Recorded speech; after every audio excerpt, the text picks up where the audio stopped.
So those of you who may know me, this is my excited face because I've just come to a local butcher's. It's Westlands Artisan Butchers and Adam is the proprietor there, and I am picking up a piece of brisket that I am going to smoke in a new smoker I've got, and so it's local produce. We'll find out how far away this meat's come. So here we are inside. Hello Adam. How are we doing, Chris? You okay? Very well, I'm very excited today. I was just explaining outside, I've got my excited face on because you know how much I love meat. Oh yes. And well, obviously it's an exciting day to come and see a little bit of brisket. Indeed, yeah. Well, we're going to sort that out for you and make sure you know what you're getting, and also tell everyone about what excites you so much. Yeah, exactly that. And obviously we're going to do, I've explained to you, we're going to do a little bit of smoking with this, and yeah, which is all new to me. Well, that's obviously why we're here today. There's some of the pies and pasties. I make all them in-house. Everything, yeah, everything's made in-house here. Fantastic. So just coming into the fridges at the butcher's now. And Adam, what have we got? So what we've got hanging here, we've got a couple of beef briskets, because I know that's what you're asking about. These are off a lovely Hereford heifer, which we've got off one of our farmers, David Harrison, who's only at Grove. How far away is that? Well, by the crow flies, it's about 3 miles from here. So we're talking, it can't get more local, really, unless it was in a field next to you. No, it doesn't get more local than that. No, it does not. We've got lovely fat coverage on this, which, as we all know, that gives us plenty of flavour when we're cooking it down. Oh, absolutely. Plenty of stuff you can get dry rubs into, particularly for a brisket. Marvellous. Render it down for beef dripping if that's something you're looking at. And comparing to the side of it, we've got a top of beef here, so that's where you get all your roasting joints off. So you get your top side. We've got shin beef there for all your slow cooking fans. We've got top rump and your silver side. Tell you what, while you're doing that, Adam, just pop over. We've got a little chart on the wall here. So what part? So the section we're going to get our brisket from is this front end here. Yeah. So where we've got a little section there, we've got some short ribs, which is this particular section here. So that's your braising ribs if you've seen them in your restaurants. Okay. And then the brisket in particular, that's the other section. So that's the other half of this. Yeah. So that little section there, that's where it curves around here at the breast of the beast. Oh, fantastic. So that just gives us a little feel about the information. You've then got your top, so that's what's referred to on that beast as the round, which is your more American saying. So you've got your inside round and outside round, you'll see on some chefing programmes. Yep. You've then, of course, got all your lovely steak meat there. So this is where your T-bones would come from. Oh, let's have a look at that a bit closer then. You've got your fillet there, your sirloin goes down the back of the beast. Okay. You've got your rump up this section here. Yeah. But that's where we would get all our prime cuts from. You've only got so much fillet on there, which is why fillet's what it is. But that's your best cut of meat you can get. And the fillet is the bit you say, it doesn't get worked very much, it's a sitting down muscle. And you know, beasts don't do a lot of sitting down, they go straight to lay down if they do, so it gets very little work, which is why it's so soft. The more work a muscle has, i.e. the legs, your shin beef takes a lot of cooking to break down all that muscle. The more it works. Your beef cheeks, if you've had them at a restaurant, nice slow cook. Oh, right, okay. And same as your brisket, that's always moving around, expanding from the animal as it's just working out. So that needs a bit of slow cooking. Okay. Everything which is easier to cook, faster to cook, the animal's used less. So, you've had a little look at the actual beast as it's hanging. Let's go and see exactly how it's done and what piece of meat I'm going to take home, which I can't wait to smoke it on my new smoker. We're now in the butcher's. Adam's got the...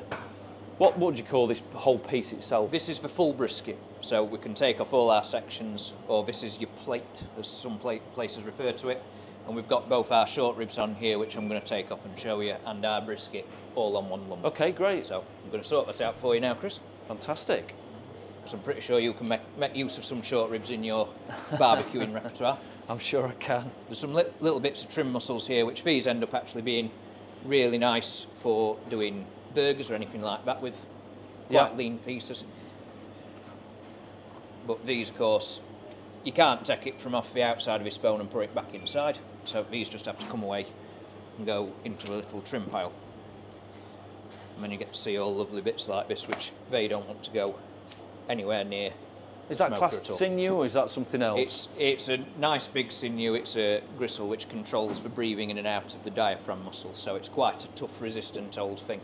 All right, but even if you were to mince that down, that's what would end up being some quite chewy bits on the inside of your mince, because no matter how long you would cook that, you wouldn't ever break it down. Right, okay. So that is a waste. That's is a probably waste. one of the waste products. Yeah, we can't recycle that into anything, or particularly in our shop, we do things to a certain level, so we wouldn't put that back into any one of our manufactured products. So I'm just going to get myself a little saw here.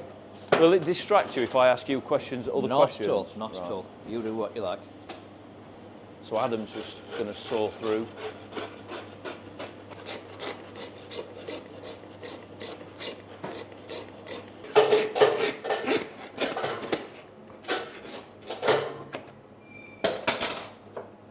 So this section gives us our short ribs. We're only going this far because the next ones along, they don't have a lot of meat to them, whereas these got some nice big chunky short ribs. A lovely colour as well. Yeah, beautiful colour. That comes from the hanging process. If something is what's called quite fresh, it's very bright red. That's what you'd see in a lot of places. Yeah. But then you get a lovely coating on there. That's gorgeous. Plenty of fat in there from that nice Hereford heifer we said about earlier. The flavour on that would be superb. You can put a glaze on it, slow cook it, barbecue it, whatever you need. Yeah. Which is your favourite? Well, for me, a belted Galloway is quite nice for a little breed, but they lay down fat really well. So plenty of nice flavour to them. They're not too unyieldy from a work point of view, but the meat's ever so sweet. It's lovely. Okay. But everyone's got their own taste. A lot of people around here go mad for Lincoln Reds. Yep. Hereford and Angus, they're good native breeds for anyone to have. Yes. They lay down plenty of fat. They're a nice size as well. So from a butcher's point of view, plenty of yield on them. Plenty of meat to come off them. Just like this one. This is not a small beast by any means. This one will end up getting quite a lot of work off this. Yes. So I'm just now taking the ribs out of this. So this will enable us to then get the brisket out. Now you can cook brisket on the bone if you wanted, but this one, I believe Chris is going to be cooking the flat, glazing it up and smoking that as a boneless piece. Yeah. So this is on his request. Some people might prefer it on the bone and do a beef stew out of it, something like that. Yeah. And all this meat in the ribs, we'll end up recovering this, and that's quite nice trim to then go into burgers. Yeah. These are also really good bones for your dog. Okay. So they don't splinter then? No. No, these that's the key with the dog bones, It is, yeah. But part of that as well is cooked bones. The cooked rib bones can splinter. Right. Marrows certainly don't. Do you get neck ache, back ache, arm ache as a butcher? After a few years of practice, your aches vary per day. But because it is quite physical when you're working on a beast. Yeah, it's there's a lot of work, and I mean for some of you farmers who may or may not know and wonder why things are the price they are, to get a beast from start to finish, you're anywhere between 12 and 16 hours to do the job right and get it prepped down for retail. To get it done, say if you were packing it down for someone's freezer, particularly if you're packing it down as well, you've got a lot of hours of work there, in addition to the physical slog of this. Yeah. But yeah, it certainly keeps you fit. Looks like it does. So, the brisket's actually quite a few different layers of meat. So as you can see from that short rib, there's a few different sections in there. Yeah. So a brisket, we actually have to separate it out and put it back together if we're making a roll. Chris isn't having a roll, so we can take out the point and worry about the other bits later. That's for me to trim up. So, what we need to do is get this lovely point section we mentioned out in the fridge, which has got all this lovely bark on it, the fat. So we're going to take this meat off, and that's going to leave your main point end here, which is what you want to smoke, really. So I'm just going to quickly... And what will you do with the fat? Will you render that down? The fat, we will render that down, yeah. So we make our own beef dripping. Some products need a bit more fat in it anyway. So if you're making burgers, you don't actually want it too lean because they'll end up drying out. Or certain things, it's just been Burns night here, so haggis actually requires a bit of beef fat going into it. Yeah. So we save some of that there.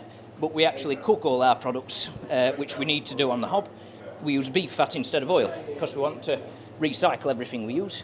Yeah. We fill our fryer up with it. You know, we don't want anything to go to waste. And that's why your Scotch eggs taste so nice. Oh yes. Yeah, fresh Especially out when of that the war. fire. It's even worse because with that fryer going, it smells like a chip shop. Right. And it gives us a craving most days. Yeah. But certainly go for a chip butty after that. So, a brisket takes a lot of trimming up. Yeah. To actually get it all back to square one, all this fat trimmed out, separated off, putting only the lean muscle back in, you're probably looking about half an hour for a full job of a brisket. Okay. But a brisket is very satisfying to do. But from a point of speed, Chris, I'm just going to take this off here for you. Yep. We're going to trim out this section of fat and some undesirables, so that's a little bit of silver skin there. That won't cook down with your fat, Yep. but it will render down for us. There's a little pocket of fat here which connects the bones onto the meat. This is just a case of digging this out.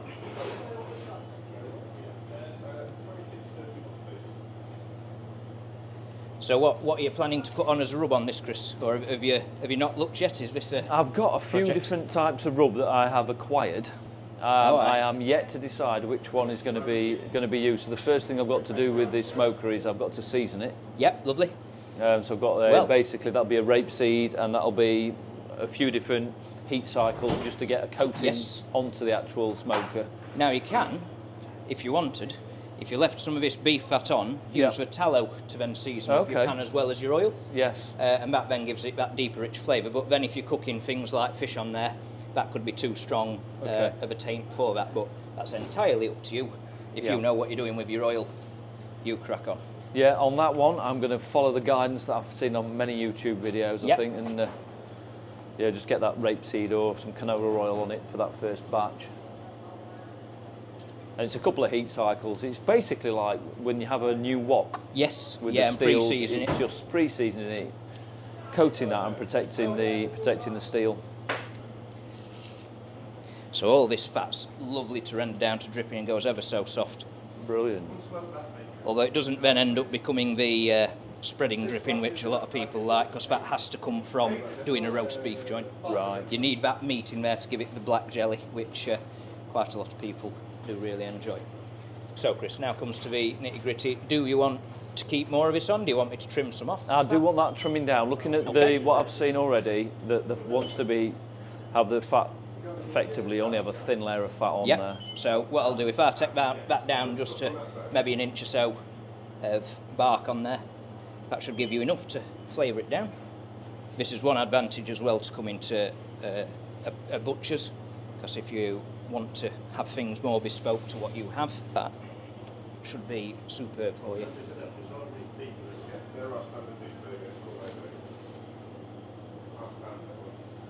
This is also a very good muscle for doing pastrami's and salted beef and things like that. Okay. This is what you traditionally use because it's going to get a slower cook in the oven. It's just a bit more of a gentler muscle. Yeah. It'll take that salt in there, it'll help improve the flavour. So at this point, if we were taking this into a traditional brisket, you would roll some of that previous muscle up, string it all together and make a long roll like that. Okay. If I take it off about there-ish, Yep. and then if we give you that section, Yep, that looks that looks good piece. to you. Yeah. So if we do that, and take it there, because I can do some bits with these. Yeah. We're forever making pies, so that's not an issue having that. There you go. Well, that is your lovely piece of flat brisket there. Can't wait to do that. So get plenty of rub on that. You could vacuum pack it with your rub on if you didn't want to leave it to dry, and that'll help just embed it in there. Yeah. Otherwise, that's ready to rock and roll. Right, so here they are. All wax bagged, recyclable. Freezable. You can compost them, you can do what you like with them. But leak proof, you can keep them in your fridge as you would any other plastic bag. Just look a bit smarter. Spot on. Thank you very much for that, Adam. It was nice to actually see you at work as well. Watch you and the skill set that is involved in butchering a gorgeous piece of local produce as that Hereford heifer. Well, I hope you enjoy eating it as much as you did watching it being butchered. Enjoy. Can't wait. Thanks a lot. Lovely. So I can't wait to get these onto the smoker. If you haven't already, you can subscribe to our channels, pages, and don't forget, please give this video a like. It certainly helps as we move forward and try to grow.